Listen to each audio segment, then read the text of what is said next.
Y a su nombre, gloria. Siéntense, por favor. Y para siempre su misericordia es. Qué bueno verles, bienvenidos.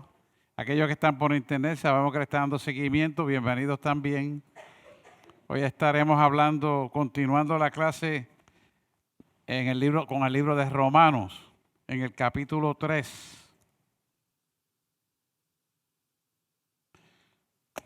Estamos ahí sintonizados en el capítulo 3 de Romanos. Este capítulo específicamente confronta como tal a los judíos, indirectamente también a los gentiles. Y comienza así. ¿Qué ventaja tiene pues el judío? Fíjese que es interesante, porque él comienza con pregunta, ¿o de qué aprovecha la circuncisión? Sabe que el rito de la circuncisión es un rito simbólico, ¿verdad? Que habla de la totalidad de la ley en el Antiguo Testamento. Y le sigue diciendo, mucho en todas maneras. O sea que hay unas ventajas de conocimiento ahí, pero ninguna de ellas podía salvar las almas, ¿verdad? Estamos claros en eso, porque sabemos que se salvan, nos salvamos por la fe y la fe de lo que hizo Jesús en la cruz del Calvario. Así que dice, mucho de todas maneras. Lo primero ciertamente que la palabra de Dios le ha sido confiada a los judíos, ¿verdad? En el Antiguo Testamento. Y el versículo 3 dice, pues ¿qué importa si alguno de ellos han sido incrédulos? Pregunta, pues ¿qué importa si alguno de ellos han sido incrédulos? Declara que la incredulidad es un problema serio y sigue diciendo, la incredulidad de ellos ¿habrá hecho vano la verdad de Dios? De ninguna manera, lo sabemos, ¿verdad? Y el versículo 4 dice, en ninguna manera. Quiere decir que la respuesta la sabemos desde allá, desde la palabra de Dios. En ninguna manera. Antes bien, sea Dios veraz, mas todo hombre mentiroso. Como está escrito, para que seas justificado en tus dichos y venzas cuando de ti se juzgare. Fíjese que le está repitiendo aquí lo que dice el Salmo 51:4. Pues esto es una declaración que habla del arrepentimiento de David, ¿verdad? Referente al asunto de Urías, cuando él mandó a matar a Urías porque se enamoró de la esposa de él, ¿verdad? Que era la esposa de Urías. Y entonces da el ejemplo ahí del arrepentimiento de David. Yo creo que eso lo hablamos, ¿verdad? Sí. Ok, pues vamos rapidito para cubrir, para que tengan la base ahí. Y vamos al versículo 6. En ninguna manera, ¿verdad? De otra suerte, ¿cómo juzgará Dios al mundo? Y es importante porque usted dice, pero ¿y aquellos que murieron sin el conocimiento, los juzgará Dios? Sí, los va a juzgar a base del conocimiento que tengan en la conciencia del bien y el mal. Y el Señor me estaba ministrando eso. ¿Y cómo yo puedo explicar eso de la conciencia del bien y el mal? Sencillo. Se les va a juzgar porque a aquellos no les gusta que se lo hagan. ¿Por qué se lo hacen a otros? Ahí está la conciencia del bien y el mal que todo ser humano tiene. ¿Verdad? Interesante, ¿eh? Y dice el versículo 7, pero si la verdad de Dios por mi mentira creció a gloria suya, esos son los apóstatas, ¿verdad? Porque aún así yo soy, juzgará todo pecador. Y dice el 8, ¿y por qué no decir, o sea, como somos blasfemados y como algunos dicen que nosotros decimos, hagamos males para que vengan bienes? Eso de ninguna manera es posible, ¿verdad? Es una enseñanza equivocada, porque si tú haces mal, lo que sembrara, eso cosechará. O sea, eso no hay ni que discutirlo. Vamos a entrar entonces, y dice, terminando, la condenación de los cuales es justa. Quiere decir que cuando hacen mal, la condenación está justificada por el mal que han hecho. Vamos a entrar central al versículo 9, que es la culpa. Dice, ¿qué pues? ¿Somos mejores que ellos? ¿Son los judíos, verdad, mejores que los gentiles? Es lo que está diciendo aquí. En ninguna manera. Porque ya hemos acusado a judíos y a gentiles. De todos están bajo el poder del pecado. Como está escrito. Lo que habla aquí es del Salmo 14, 1 al 3. No hay justo ni aún uno. Quiere decir que no hay quien entienda, no hay quien busque a Dios. Y es la verdad, si el hombre se quedara sin pruebas, si el hombre se quedara sin situaciones difíciles, no buscaba a Dios, porque la carne nunca busca a Dios, se separa. Por eso es necesario que estemos bajo la lupa de las pruebas y vivamos contentos en medio de las pruebas. Dice el 12, todos se apartaron del camino, se refiere, y aún fueron hechos inútiles. Se refiere a la pérdida terrible de la capacidad del hombre caprichoso, ¿verdad? Que quiere hacer las cosas a su manera. No hay quien haga lo bueno, ni hay ni siquiera uno. En el original dice inútil, inútil. ¿Por qué dice inútil en el original? Porque el hombre por sí solo, sin el Espíritu Santo, es inútil. ¿Por qué es inútil? Porque se dedica a traer cosas a este mundo que son parte del mundo, pero no cultiva la eternidad, que es más larga vida y mejor que la que tiene en la tierra. Por eso el original dice inútil. ¿Ves? ¿Lo van viendo ahí? Entonces el 13 es interesante, dice, sepulcro abierto es su garganta.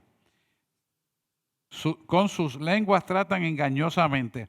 Cuando usted busca el original, sepulcro abierto habla de un muerto descompuesto. Cuando le quitan la tapa, es una pestilencia horrible.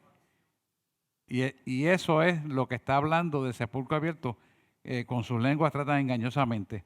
¿Por qué engañosamente? Porque expresan a través de la boca, expresan astucia, engaño, hipocresía, maldad, designaciones malignas, malos deseos, y él le llama a esos sepulcros abiertos de garganta. Porque sigue diciendo, lenguas engañosamente, veneno de áspide que está debajo de sus labios. O sea que veneno de áspide significa un veneno de serpiente, porque las palabras que salen de la boca tienen un comando dañino y destructivo, no edificante. Tanto para bien que edifican son las de Dios, como las que no edifican son destructivas. Por eso siempre mi adagio es, si no tienes nada bueno que decir, no digas nada. Porque o construye o destruye. Y el pueblo de Dios tiene que aprender a hablar. Porque muchas veces destruyen hasta sus propios hijos y los maldicen sin darse cuenta. Dice el 14, cuya boca está llena de maldición y amargura. Fíjese que es interesante cuando usted dice que está lleno de amargura. Y es que muchas veces la gente critica a otras personas proyectando el dolor que tiene dentro de sí para, sin darse cuenta, desquitarse con esa persona que es inocente. O sea que juzgan, maldicen y con el veneno ponzoñoso de la maldad que hay en su corazón, conocido con el nombre de la concupiscencia del hombre, maldicen la otra vida sin darse cuenta. ¿Están aquí? ¿Lo ven? Y eso pasa mucho. Abra la boca. Entonces, por eso es que nosotros tenemos que limpiar nuestro corazón para que lo que salga por nuestra boca sea bueno, agradable y perfecto. Y como siempre digo, en lo que aprendemos esto, si no tenemos nada bueno que decir, no diga nada. ¿Por qué? Porque el que se perjudica no es el que es el que habló mal, no es la que está criticando.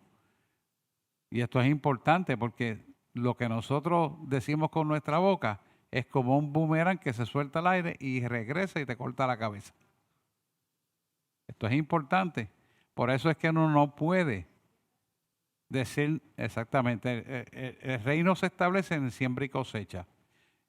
Vamos a hablar de eso un momentito, un minuto. La siembra y la cosecha es importante. ¿Qué hizo Dios para poder bendecir al hombre? Sembró el Adán. Adán se equivocó, tuvo que sustituirlo por Cristo y se aseguró de llevar a Cristo a la perfección para que esa siembra que Él hizo trajera nuestra salvación.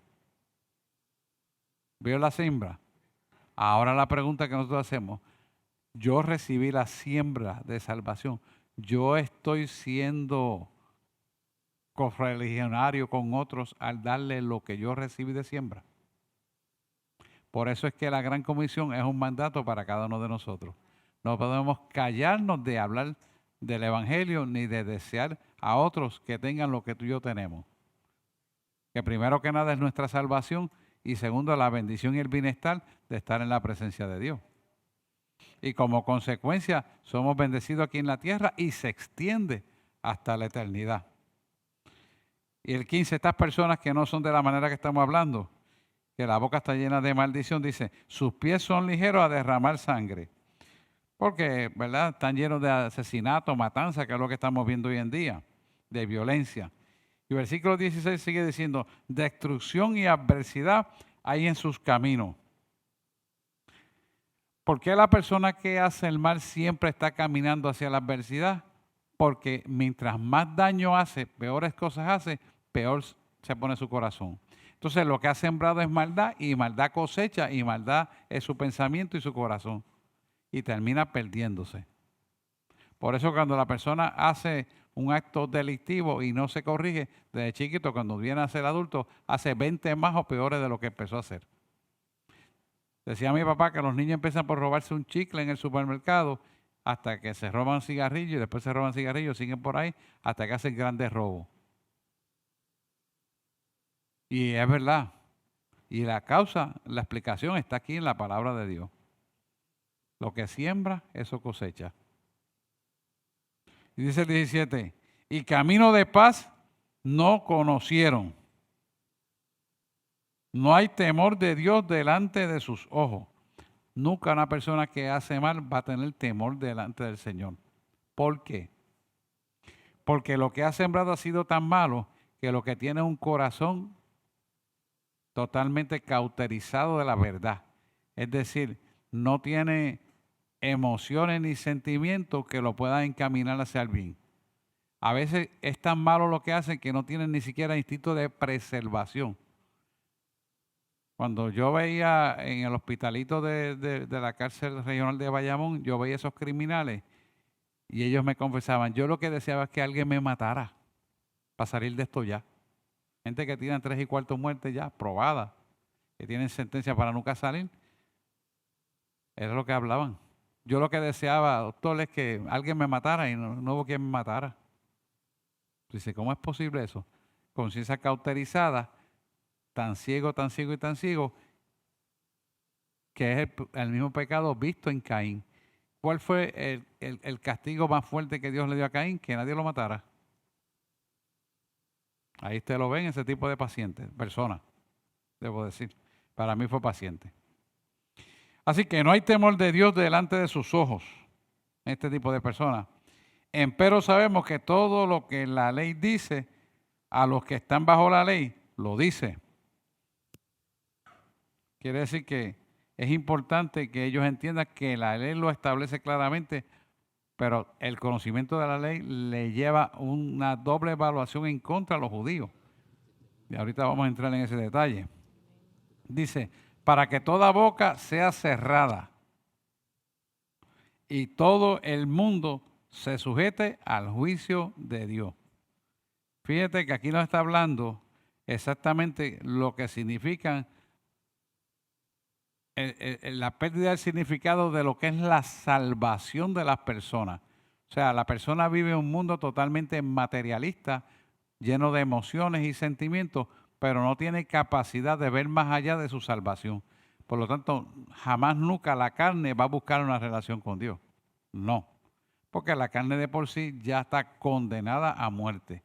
Pero cuando nosotros recibimos el Espíritu Santo, nuestro espíritu se vivifica y entonces cambia, porque el Espíritu Santo toma dominio en nosotros y obedecemos la voz de Dios. Por lo tanto, la carne tiene que sujetarse a que haga lo que el Espíritu manda. La carne siempre, siempre, siempre va a ser antagónica a lo que quiere hacer Dios. Si usted se da cuenta, cada vez que usted quiere llegar a la iglesia, Hay 20.000 oposiciones hasta en su carácter, en sus emociones, en sus deseos, en sus dolores se activan y lo que menos usted piensa que es eso. No, eso es un automático porque la carne, si tú no la llevas a la voluntad de Dios obligatoriamente, ella va a permanecer dominándote tu ser. Eso va a ser siempre así, pero si usted se acostumbra a que el Espíritu es el que domina y usted pone la prioridad a las cosas de Dios, nunca, nunca, nunca va a permitir que el enemigo tome el lugar a través de los designios de la carne, que son contra Dios. O sea que hay una pelea antagónica continua entre la carne y el Espíritu. Se oponen ambos, pero usted es el que decide a qué oposición va a seguir y cuál es la que va a vencer. Si usted viene a Cristo, usted se opone a la carne. Pero si usted hace lo que la carne dice, usted se opone a Cristo. ¿Lo ven ahí? Eso es lo que está Pablo estableciendo aquí a los judíos. Dice, y todo el mundo se sujeta al juicio de Dios. ¿Cuál es el juicio de Dios? El gran juicio del trono blanco que habla Apocalipsis, que el otro día se lo traje a ustedes. Primer capítulo de Apocalipsis. Ese gran juicio del trono blanco es donde todas las personas van a pasar en la presencia de Él para que se le explique.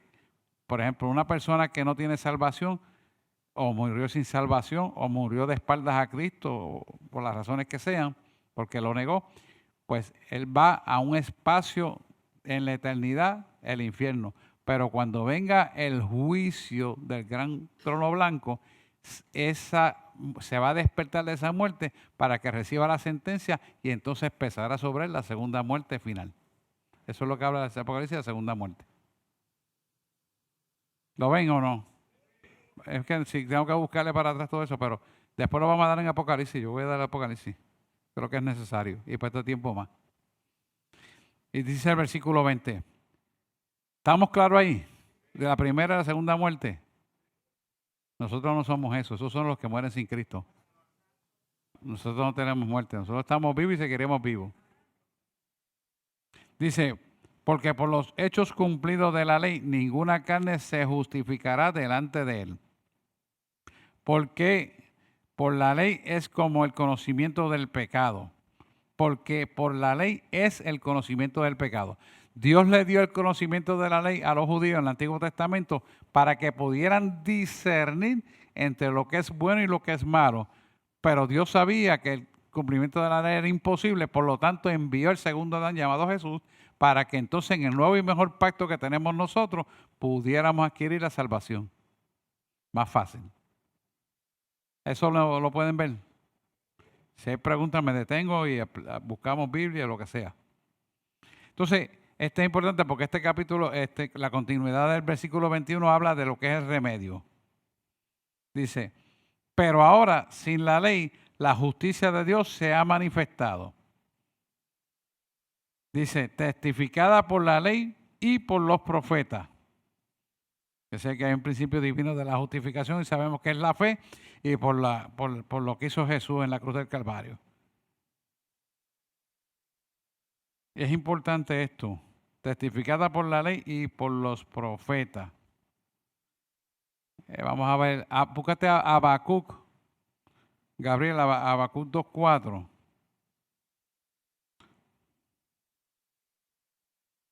Dice, por cuya alma no, es aquí, aquel cuya alma no es recta, ahí está, exactamente. He aquí, aquel cuya alma no es recta, eso se refiere al pecador. Se enorgullece, mas el justo por su fe vivirá. Ahí está, ahí lo ven. ¿Por qué? Porque la ley te enseña que tú tienes que evitar ese tipo de pecado, mas si no te sigues la ley, automáticamente ya no eres recto.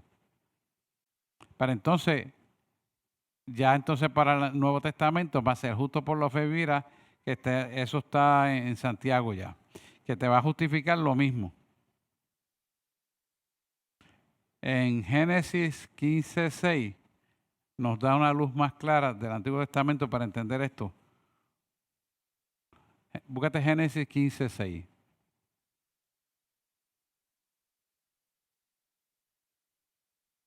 Le creyó a Jehová, ese por Abraham, ese mismo. Le creyó a Jehová y le fue contado por justicia. Ese es Abraham. O sea que, fíjese qué importante esto. Él, todavía cuando Abraham no estaba la ley de Moisés. Pero fíjese el principio establecido que sigue siendo el mismo en la actualidad. Creyó a Jehová y le fue contado por justicia. ¿Por qué le fue contado por justicia? Porque al creer le obedeció. Y al obedecer fue el padre de la fe. Ahí lo ven. Perdone que estoy para atrás en la mente, pero ese es el punto. Ok, seguimos.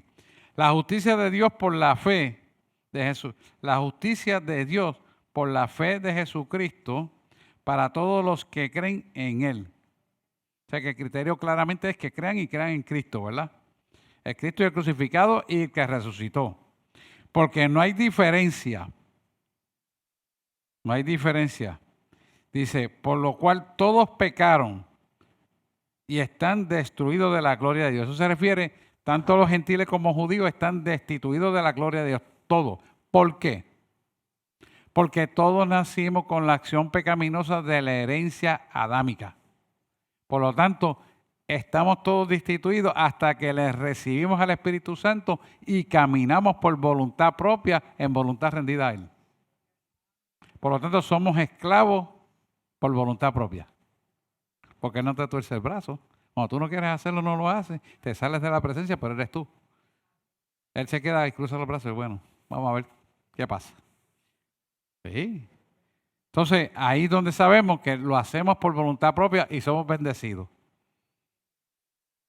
Dice, por cuanto todos pecaron y están destituidos de la gloria de Dios, ya que somos justificados gratuitamente por su gracia. Fíjese que estamos justificados gratuitamente por su gracia. ¿Por qué estamos justificados gratuitamente por su gracia? Porque Dios decidió justificarnos y lo hizo mandando a Jesús en la cruz del Calvario. Voluntariamente lo hizo en virtud de que nosotros viéramos el hecho más grande de la crucifixión para que viéramos la justificación y Él mostrarle el amor más grande que está presente en el hombre y que por lo tanto nos mantiene unidos a la cruz. Cuando digo a la cruz es unido a Cristo. Porque reconocemos lo que Él hizo. Yo lo voy a explicar, voy a dar hasta el 25, lo hablamos en detalle ahora, porque esto es importantísimo que lo entendamos. Ya que somos justificados gratuitamente por su gracia, mediante la redención que es en Cristo Jesús. El 25 dice, a quien Dios ha propuesto en propiciación. Es interesante. Por la fe en su sangre. Para manifestación de su justicia, para la remisión de los pecados pasados, en la paciencia de Dios, o sea, en la tolerancia de Dios. Aquí lo que tenemos que visualizar, esto es bien claro, que la santidad y la rectitud tienen un efecto de bendición para nosotros. ¿Por qué? Porque cuando Jesús es enviado por Dios a hacer lo que Él hizo en la cruz del Calvario, Dios lo hizo tan perfectamente que el sacrificio fue tan perfecto en la rectitud, en la pureza, en la integridad y la obediencia, que aplacó la ira de Dios contra el hombre que viene pecando desde el huerto de Edén hasta la actualidad. Por lo tanto, cuando nosotros entendemos lo que Él hizo a través de su Hijo Jesús, al único unigénito que murió por cada uno de nosotros, para que entonces quien Él crea tenga vida eterna, Juan 3:16, deja establecido bien claramente que lo que Él hizo fue tan perfecto que le rompió el poder al pecado. ¿Por qué le rompe el poder al pecado? Primero porque el sacrificio perfecto aplacó la ira de Dios. Y Dios lo hizo para justificarnos a través de esa cruz. Y a través de esa cruz, cuando entendemos lo que es la cruz, entendemos el sacrificio vicario de Jesús en la cruz del Calvario, entendemos entonces cuán grandes somos para Dios. Y a la misma vez que entendemos cuán grandes somos, entendemos que la mayor grandeza es de Él. Por eso hay que entenderlo. ¿Por qué? Porque entendemos entonces claramente que el amor sacrificial más grande lo vamos a ver en la justicia que Él hizo por nosotros. Y es gratuita. Pero que cuando entendemos esa justificación, podemos ver que en la cruz se une la justificación y el amor para salvación y vida eterna de cada uno de nosotros. Que es lo importante que empezamos a visualizar. Por eso usted me oye cada rato que yo digo, llévalo a la cruz, llévalo a la cruz. Internet, llévalo a la cruz. Es por eso. Porque cuando llevamos a la cruz todas las circunstancias, lo que esté pasando por grande que sea, se vuelve chiquito.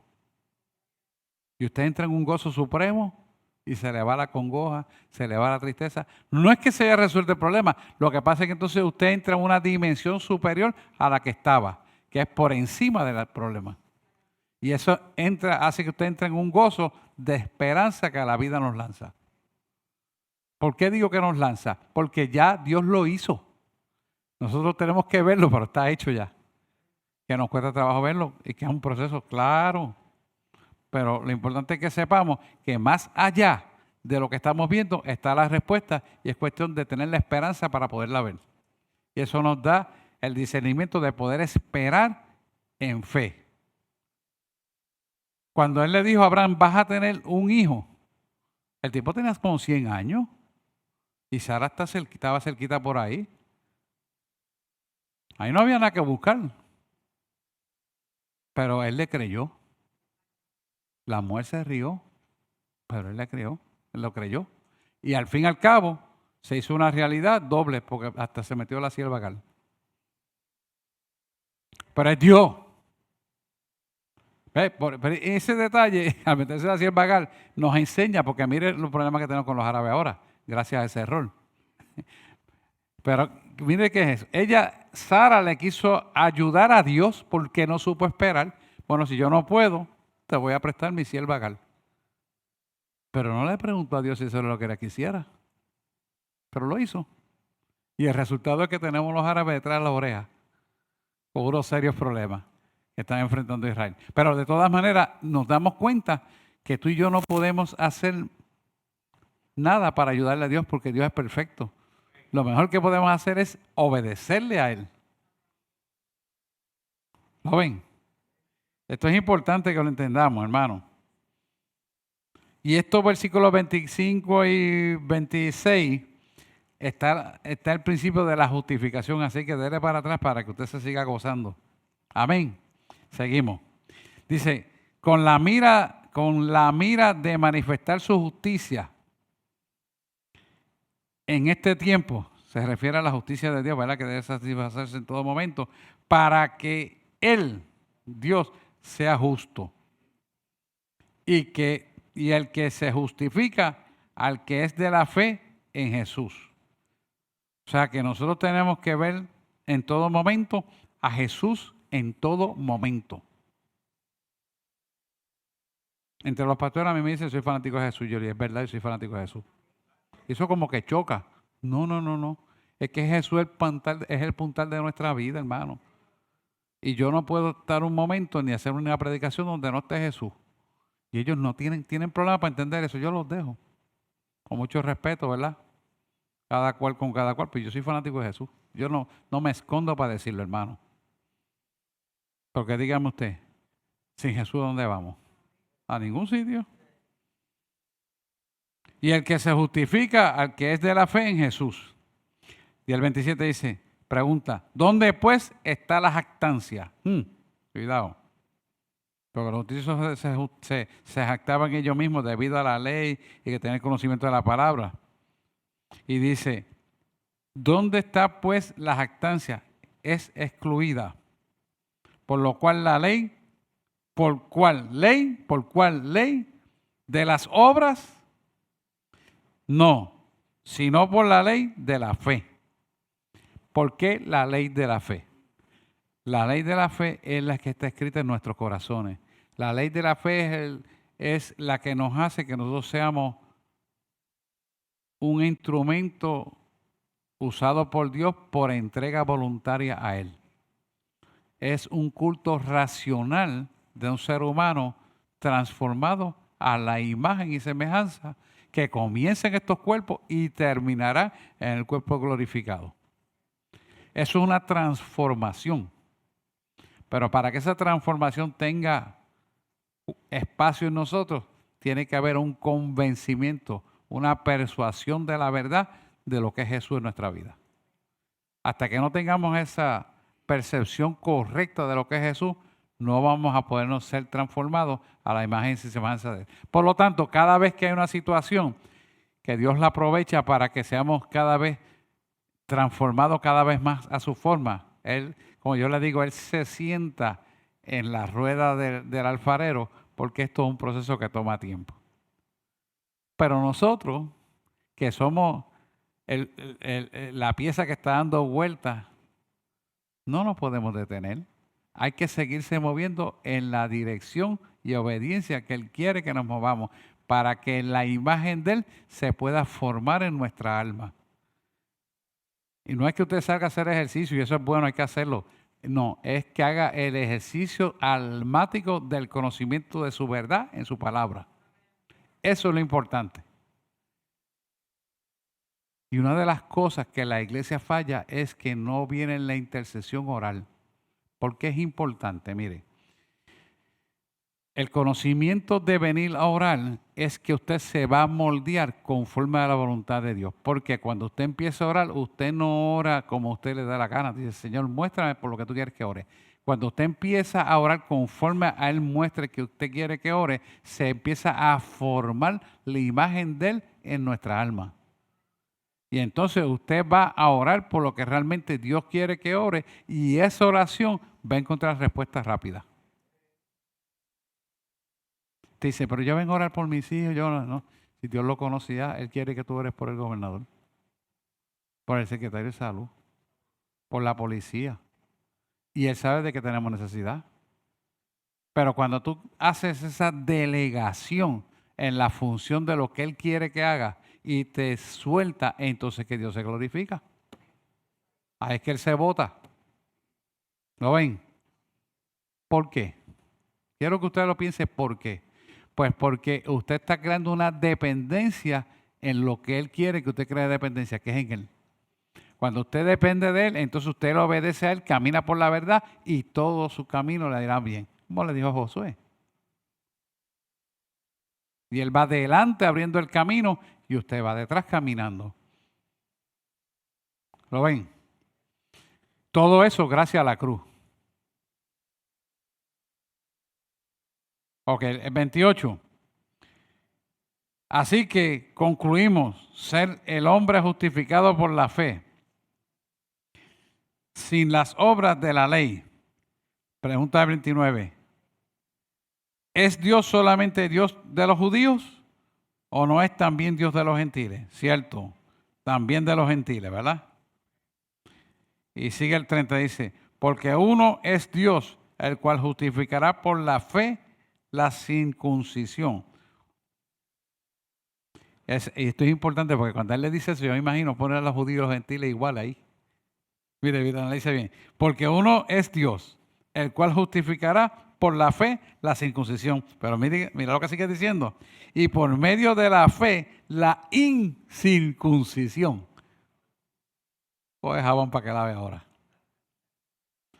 Fíjate qué interesante. ¿Por qué? Porque nosotros no tenemos que hacer el ritual de la circuncisión, porque la circuncisión nuestra está en el corazón de nosotros. En lo que tú desearías carnalmente hacer, le dicen, no lo voy a hacer tu voluntad. Y estás circuncidando el corazón de los deseos. ¿Qué es realmente lo que estás haciendo? Matando la carne. Que yo tengo dolor de cabeza y por eso quiero que... Ahora es que yo voy para el culto. Me lavo la cara, y me voy. Y me masajeo el cuello y vamos para encima. Soy yo que me pasa eso. Pero así que hay que hacerlo. Porque si no, entonces Él te domina y así no puede funcionar. Carlos, coge el micrófono que ahí están aprovechando, están grabando. Cuando estábamos en el mundo, Ajá. teníamos esas aflicciones y arrancábamos para el baile y hasta que amanezca. Y vamos a darle el palo y aquí no pasó nada. ¿Por qué no podemos hacer esa fuerza contra eso que nos quiere hacer que vengamos al culto? ¿Sabe? Tenemos que ver eso, que sí. Ahora sí que estamos en el carril correcto. Antes íbamos en contra del tránsito y sin vacunar. Así mismo es. Así mismo es. Muy bien. Sigue el 31 diciendo, luego nosotros deshacemos la ley por la fe. En ninguna manera, dice Pablo. Antes establecemos la ley. Fíjense qué interesante. La ley señalaba la fe en Cristo. Cuando usted analiza la profundidad del origen de la ley, lleva la fe en Cristo, porque en la actualidad, si ellos se dieran cuenta, no tienen que seguir haciendo los mismos rituales de antes. Pueden entrar en el conocimiento de que mataron en la cruz, lo crucificaron, para que entonces puedan circuncidar su corazón en términos de una entrega real y puedan ser transformados. Pero como dieron la espalda a Jesús, no pueden ser transformados ni pueden tener el Espíritu Santo porque les rechazaron al que murió por ellos y por nosotros. Y ese es el problema. Yo siempre me acuerdo, yo fui a Panamá a una iglesia de judíos y fui sin invitación porque no estaba en el programa de que iba a hacer. Y siempre pues dije, pues Señor, voy a ir porque eso es lo que tú me dijiste que vaya. Yo no llevaba nada preparado ni en la mente y el Señor me dice, sencillamente habla tu testimonio. Al yo tenerle que hablar de mi testimonio, le tengo que hablar de Jesús. Mire, hermano, ya habían como 300 y pico personas y aquello fue como hablarle a las paredes, como tímbalo que resuena en el desierto y nadie le escucha. Sí, yo me sentía. Y entonces viene el chofer, me dice, pastor, tiene 15 minutos para cerrar porque ya empezó la adoración allá en el estadio. Y yo le digo, ¿qué hago, señor? Y él me dice, párate en el altar. Y el jefe de la sinagoga lo señala así, le dice, mira, ese que va a señalar, el tal Jesús que tú le has dudado te va a demostrar que es real ahora. ¡Pum! Y el tipo cae al piso. Y la esposa riéndose le dijo a la esposa, como tú me conoces, recibe mi bendición. Cuando ese tipo se levanta y dice, matamos a Jesús de verdad. Todo lo que él ha dicho es cierto. Y usted sabe que el judío sigue a su pastor. Cuando ellos vieron la convicción de la verdad en ese hombre, todos recibieron al Señor. Yo los llevé a confesión de pacto a todos, los 300 y pico.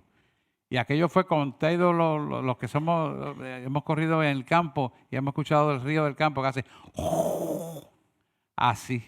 Y cuando eso entró así, todo el mundo cayó en el piso y empezaron muchos a hablar lengua, estando semisentados y acostados en el piso. Y aquello fue un Pentecostés cualquiera. Y ahí los dejé. Me fui. Pero para que usted vea el problema que tienen ellos de no conocer y reconocer a Jesús. Por eso Jesús es el puntal de nuestra vida. Nunca lo saque de su vida, hermano. Vamos al capítulo 4, que nos quedan un par de minutos todavía. No hay preguntas, estamos aquí, ¿está bien? ¿Está bien? ¿Toman por ahí todo? Bueno. ¿Qué pues diremos que halló Abraham, nuestro padre según la carne? ¿Qué pues diremos que halló Abraham, nuestro padre según la carne? Sigue diciendo el versículo 2. Que si Abraham fue justificado por las obras, tiene de qué gloriarse, pero no para con Dios. Sí, que la justicia de la salvación por obra, eso Dios no lo va a aceptar. Es lo que está diciendo aquí. Pero se lo está diciendo en forma de pregunta. ¿Por qué dice la Escritura, y creyó Abraham a Dios y le fue contado por justicia? Génesis 15, 6. Pásate a Génesis 15, 6, Gabriel, por favor.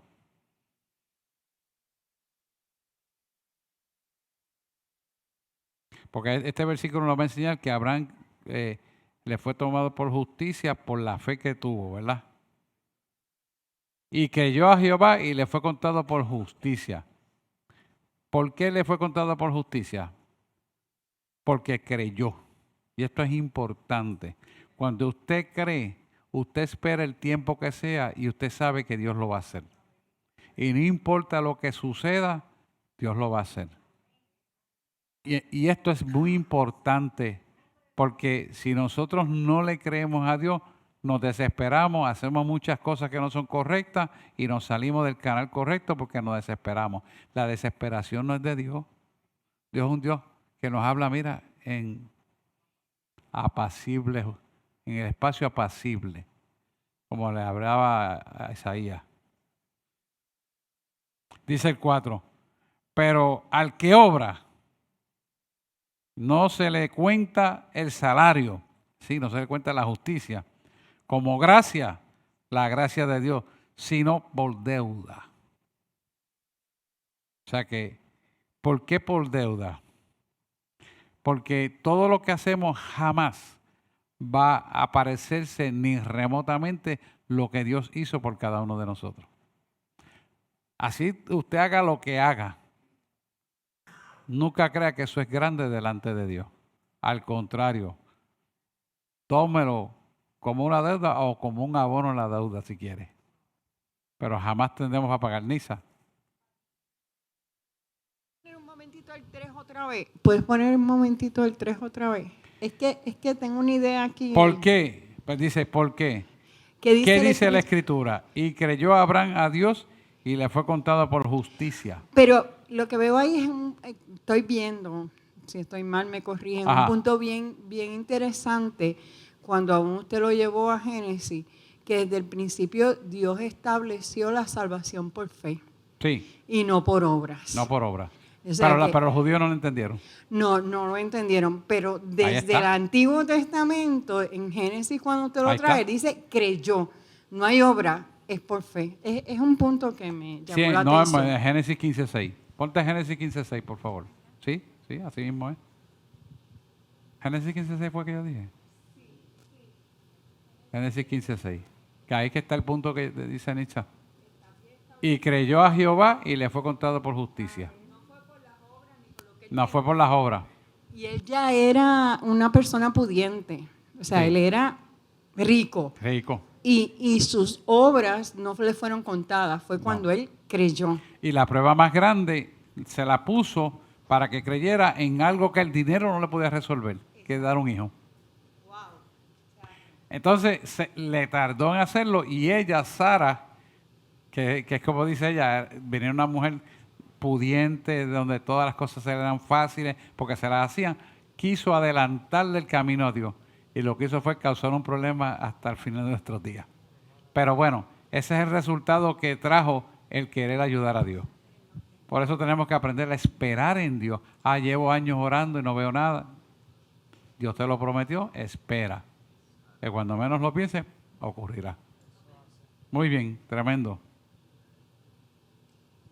Estamos en el versículo 5, ¿verdad? No, 6. Dice, el versículo 6 dice, como David. Esto lo está comparando, ¿verdad?, con Abraham. Dice, ser bienaventurado el hombre al cual Dios atribuye justicia sin obra. Diciendo, también David, ser bienaventurado el hombre al cual Dios atribuye justicia sin obra. David era el progenitor del Mesías, ¿verdad? De Jesús, prometido. Y por eso ocupa un lugar importante en la fe y la veneración de la obra de Dios, ¿verdad? Es importante.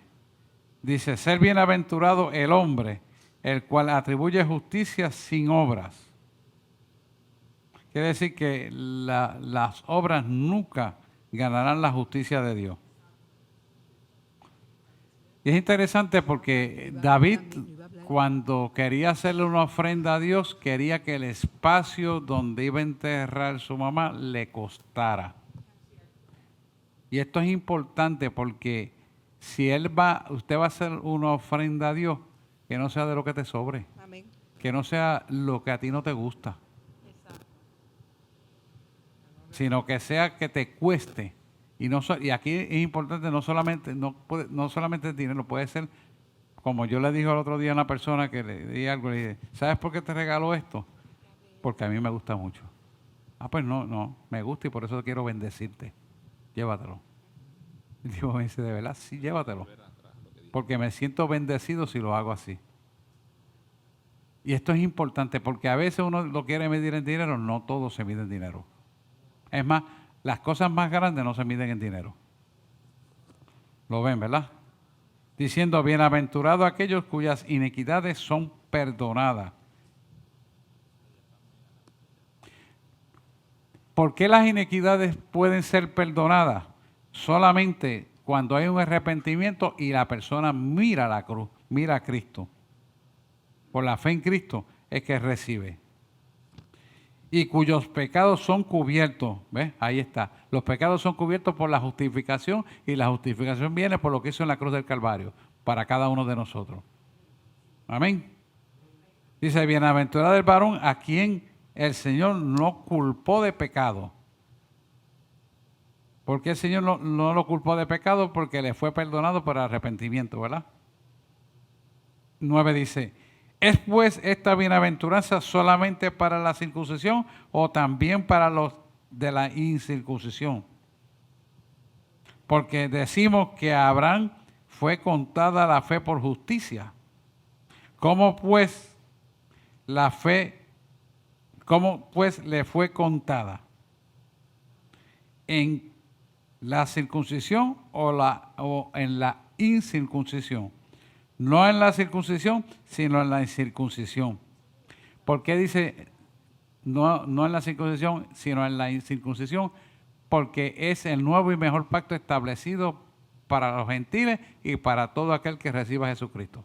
Sea judío o no sea judío. Para todo el mundo por igual. Pastor. Ajá. Que quería añadir en esa misma línea que Nitza estaba comentando, y va ahí mismo también, Ajá. en Efesios 2, 8, 9, Ajá. que dice, porque por gracia sois salvos por medio de la fe. Sí. Y esto no de vosotros, Nosotros, sino pues es por don don de de Dios. Dios. Aún la fe es don de Dios, y Muy no bien. por obras para que nadie Se se gloríe. gloríe. Ahí está. Adelante. Muy bien. Y siguiendo la línea de la hermana Nixa, pues Ruth nos dice, tu pueblo será mi pueblo y tu Dios será mi Dios. Yo digo que esa es la primera Noemí. confesión, sí, la primera confesión de aceptar a Jesús como Salvador. Y por fe ella fue salva. Claro. En el nombre de Jesús. O sea que es de las Noemí y primeras. Ruth. Exactamente. Ruth. Sí.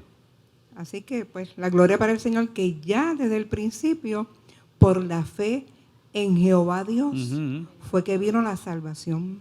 O sea que Sí. ya le creyó a Abraham y los demás. Así es. Ok. Así es. Muy bien. Gracias. Tremendo. Seguimos. Dice, y recibió la circuncisión por señal, por sello de la justicia de la fe que tuvo en la incircuncisión. ¿Ve? Y otra vez, esto claramente nos deja ver su justicia por la fe que fue recibida por la fe en la circuncisión. ¿Ve? Porque ahí en la circuncisión es un mandato de Dios y por ser mandato de Dios, en la obediencia le están creyendo a Dios. Por eso es que obedecer.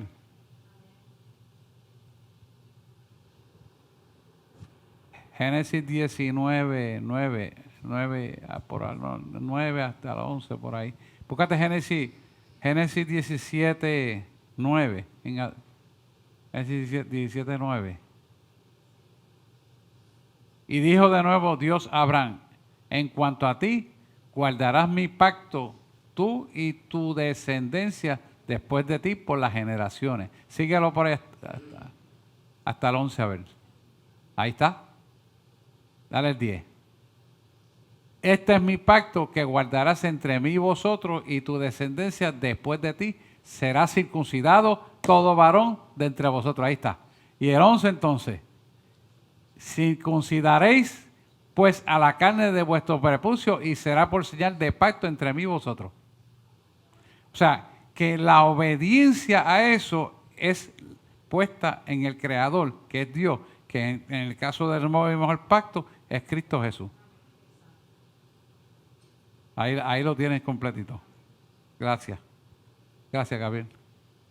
Y dice, para que fuese padre de todos los creyentes, se refiere a judíos y gentiles, no circuncidados. Quiere decir que coloca los fundamentos de la salvación directamente en la fe en Cristo, no en las obras. Para que también a ellos les sea contado por justicia. Como nosotros. Y dice el 12. Y el padre de la circuncisión, no solamente a los que son de la circuncisión, sino que también a los que siguen las pisadas de la fe que tuvo nuestro padre Abraham. Y ahí debe decir Abraham, ¿verdad? Antes de ser circuncidado, dice Abraham. Sí, el bifocal me brinca la letra. Abraham. Carlos. Pastor, es cierto que por las obras nadie se salva. ¿Okay? Estamos en la fe en la obediencia, y así, en esa fe, en esa obediencia, vienen las obras, como dice Santiago. Sí, sí, sí. Muéstrame tu fe y yo te mostraré mis obras por la fe. Porque una cosa trae la otra. Correcto. Porque al ahora, ¿por qué una cosa trae la otra? Párate ahí, te sigo la pregunta, pero quiero aprovechar la línea que lleva. Porque cuando tú obedeces, tú haces las obras que Él te manda. Que yo estuve con una consejería pastoral aquí. Mira, yo no sé si lo llega a decir, pero hay una situación económica. Entonces, él se creía que a base de lo que estaba haciendo en economía hacia bendecir otras vidas, pues no había una reciprocidad en la economía de él. Exacto. Y yo le dije, no, primero, no es por obra que nosotros nos salvamos. Segundo, lo más importante, Él te mandó a hacer lo que estás haciendo. No, pero fíjate la necesidad. No, volvemos otra vez. Él te mandó a hacer lo que estabas haciendo. Porque a veces, si esa familia, Dios quiere glorificarse en medio de la adversidad, tú eres un tropiezo para eso. Eso hace. No, mano, si tú ves aquello, no, volvió otra vez a desviarse. Entonces, hay que llevar el muñequito al cuadro otra vez. ¡Pam! ¡Pam! Y a la tercera vez me dice, bueno, ya sé lo que quiere decir, ¿no? Se acabó la consejería, porque lo entendió. Porque es que si nosotros actuamos sin escuchar la voz de Dios, actuamos equivocadamente y somos piedra de tropiezo para lo que Dios quiere hacer. Actuamos erradamente. Erradamente. Seguimos ahora. Carlos, seguimos con la línea. La obra. Ok, pues seguimos con las obras. Las obras, al estar en la fe, está en la obediencia, que es lo más importante también, porque en la obediencia pues uno va a hacer lo que Dios manda, Claro. no lo que la carne y uno quiere hacer por las propias concupiscencias.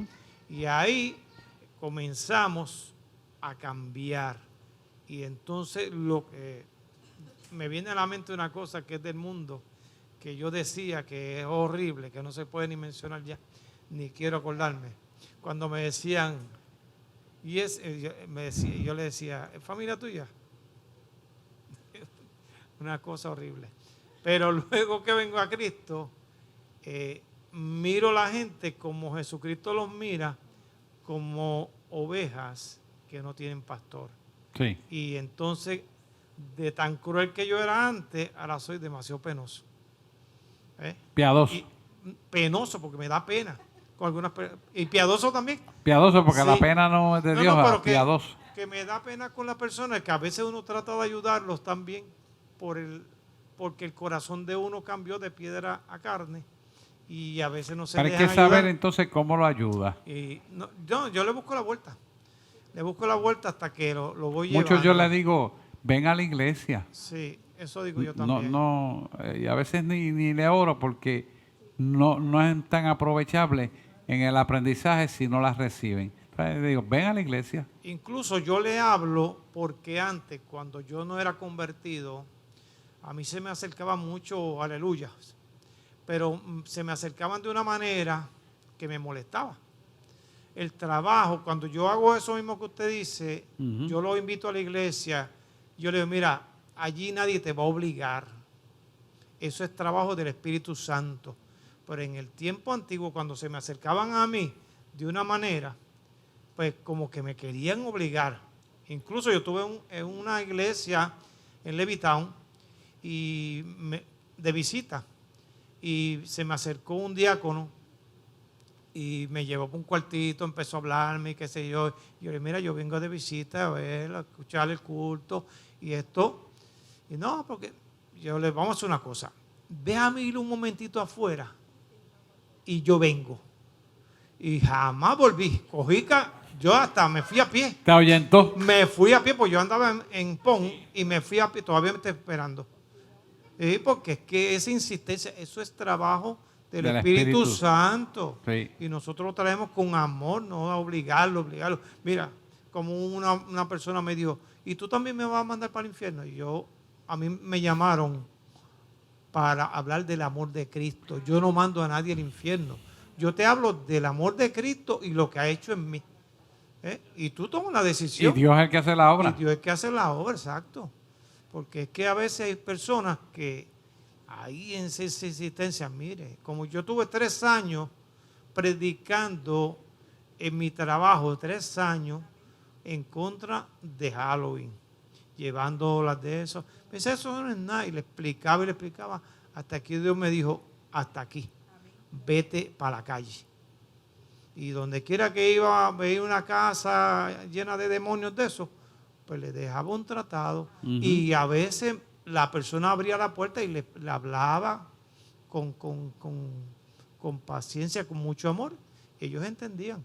O sea, esto no se trata de torcer el brazo a nadie. No. Es cuestión de decirle a la persona, mire, esto es lo que hay. Yo estaba en ese mundo. Claro. Yo estaba en ese mundo y ahora tengo el conocimiento y estoy dando por gracia lo que por gracia he recibido. Y muchas veces el testimonio habla más que 1000 palabras. Y es importante que entendamos que nosotros queremos dar a conocer la verdad, pero tenemos que preguntarle al Señor si ese es el momento preciso para hacerlo o sencillamente invitarlo para la iglesia y ser verdad obediente a la palabra de Dios. Por ejemplo, recientemente, el martes fue que fuimos al entierro de Aníbal, el lunes. Ellos son católicos, pero católicos cuando necesitan. No son gente que leen la palabra. Entonces, obviamente, para nosotros fuimos allí. No van a la iglesia, pero son católicos. Y nos quedamos en la entrada y pues, escuchábamos todo, ¿verdad? Los rituales, las repeticiones. Y Dios lo saque de pena. Entonces, bueno, nosotros nos quedamos allí hasta que terminamos. Entonces, el sacerdote terminó eso y no fue el funeral para entregar las cenizas allá. No había nadie. Y yo, bueno, pues aquí es la oportunidad. Ahora es. Y le expliqué. Y la gente, mire esto, se quedó asombrada cuando yo le dije, ¿sabes qué? Tenemos una oportunidad única en la historia. Que Jesucristo da una oportunidad de lo que se llama el zarpazo. Los sobrinos de ella conocen la verdad del Evangelio y me hacían así, háblale más. Y yo, con calma y con amor, porque si no, esto es para que ellos puedan visualizar. La cosa es que cuando yo le explico en arroz y habichuela, que ellos pudieran entender, porque acuérdense que no tienen ningún conocimiento. Hay que hablarle en arroz y habichuela. La gente se quedó intrigada. Y yo le digo, mira, ¿sabes qué? Como estamos lejos de Guaynabo, yo sé que ustedes no van a ir, pero la Biblia, Reina Valera 1961, les va a contestar todas las interrogantes. Y ¿sabes qué? Tiene el poder para salvarlo. Aquí adentro en ese libro. ¿Cómo es? Así de ignorante. Sí, no te conformes con lo que dice el cura, lee aquí. ¿Y te han hablado de eso? Dicen. No, y que yo soy diácono de la Iglesia Católica. Que usted vea, y entonces uno se da cuenta lo que necesitan. Por lo tanto, fíjese que yo fui bien suave, bien light. Uno se tiende a desesperar porque uno ve tantas cosas y tanto disparate que uno se tiende a desesperar. No le voy a decir que no, porque yo me desesperaba. Pero yo caminaba para atrás, volvía atrás. Y, Señor, y así, hasta que lo pude llevar. Porque si uno se desespera, siente ellos la actitud de coraje o de ira, porque uno ve que están cogiendo a todos de idiotas. Entonces, en vez de ser positivo, es negativo. Y ellos se encierran más. Entonces la conducta positiva es llevándole las cosas suavemente para dejarle una interrogante. Y así pues uno va sembrando una semillita, pero de curiosidad, de que averigüe. Mira que el pastor dijo, el doctor dijo que yo con esto me puedo salvar si conozco lo que hay aquí adentro. Entonces le hablé del zarpazo también. ¿Por qué? Porque mira, va a venir un evento histórico en el mundo. Y todo el mundo, sí, va a ser único. ¿Sabes qué? Es de gratis el pasaje. ¿Cómo? Sí. Y volví y le metí a la Biblia. Entonces le recité allí el 1 Tesalonicenses para que ellos vieran de dónde está la verdad. Le hablé del 2 de Corintios 15, del 58 en adelante, para que ellos vieran. Entonces cuando se lo dije así, dije, mira, se lo estoy diciendo de memoria, pero debería de buscar la Biblia, ¿verdad? Y ahí, aquí está. Y ellos dicen, pero ¿y cómo yo no sé eso? Porque la Iglesia Católica no estudia Biblia. Entonces, eso provoca en ellos una curiosidad. Ahí hay algo que yo no sé. Y cuando ellos investiguen, se dan cuenta de todos los disparates. Pero si yo le digo, mira el disparate de la Ave María, la Virgen María, eso es decirle, ¿sabes qué? No te hago caso. ¿Por qué? Porque la gente que vive engañada, le es difícil desengañarse, pero le es más fácil seguir en el engaño. Por eso es que niegan la verdad, que es lo que le pasa a los judíos. Yo vine a percatarme de esta realidad cuando en Panamá pasó eso con los judíos. ¿Y qué hizo el Señor para romperle los esquemas mentales? Tumbó al hombre al piso, le creó una convicción de que sí mataron, porque es lo que más le chocó, que yo digo, los judíos mataron a Jesús en la cruz del Calvario. Eso duele, porque tú eres judío. Porque hiere el orgullo. ¿Entiendes? Primero que yo no hablo hebreo como ellos. Y de entrada ya, para ellos eso es algo que les hace sentir superior, que es lo que Pablo bregó aquí. Y creyéndose ellos que tienen la ley, versus nosotros como gentiles. Y a mí se me abre la oportunidad para un gentil llevarle a los judíos el mensaje. Hello. Eso es bien ofensivo. Es como decirte, diría en otro plano, el pillo en la casa. Llévate el pillo a almorzar a tu casa. Dirían ellos, ¿verdad? Pero no saben qué. Dios se glorificó y lo hizo a través del jefe de la sinagoga. Y cuando él le dio la orden, todos recibieron a Jesús. Y le dijo, todos hagan la oración que él va a hacer. Y le hicieron todo y ahí lo recibieron. Porque eso tiene el judío. El judío es cerrado en estas cosas, pero cuando dice hacer algo, va hasta el final. Él no tiene problema. Es decidido, no tiene problema obedecer. Bueno, me pasé por un par de minutos. ¿Vamos a orar por alguien o todos estamos ready? El jueves pastora, vamos a traer una reflexión el jueves a las 7:30 de la noche para reunirnos y orar. Y orar porque tenemos que despedir en oración. Amén, pues vamos a ponernos en pie. Y aquellos que están por internet, no se vaya para que usted sea incluido en la oración. Amantísimo Dios y Padre Celestial, te damos gracias en esta noche por la oportunidad que tenemos de discutir tu palabra, de poderla dialogar en plena certidumbre de fe y amor, de compartirla donde aprendemos los unos con los otros. De tal manera, Señor, que nos acrecentamos y nos sentamos más en tu verdad para reconocerte en todos nuestros caminos. Porque reconocemos que aunque militamos según estos cuerpos, las armas de nuestra milicia no son carnales, sino poderosas en Dios para la destrucción de fortaleza, derribando todo argumento y altivez que se levante contra tu palabra y llevando todo pensamiento cautivo a la obediencia a Cristo Jesús. Señor, gracias por este día. Guarda nuestra entrada y nuestra salida. Y ahora, Señor, que cuando descansemos nuestros cuerpos, nuestra alma y nuestro espíritu esté en adoración a ti, de tal manera que estemos comunicados contigo 24/7 y recibamos, Señor, de la fuente del cielo la información de vida para enfrentar los embates de la vida por un sueño fructificante de guianza de tu espíritu a nosotros. Hemos orado en el nombre de Jesús. Amén, amén y amén. Que Dios les bendiga.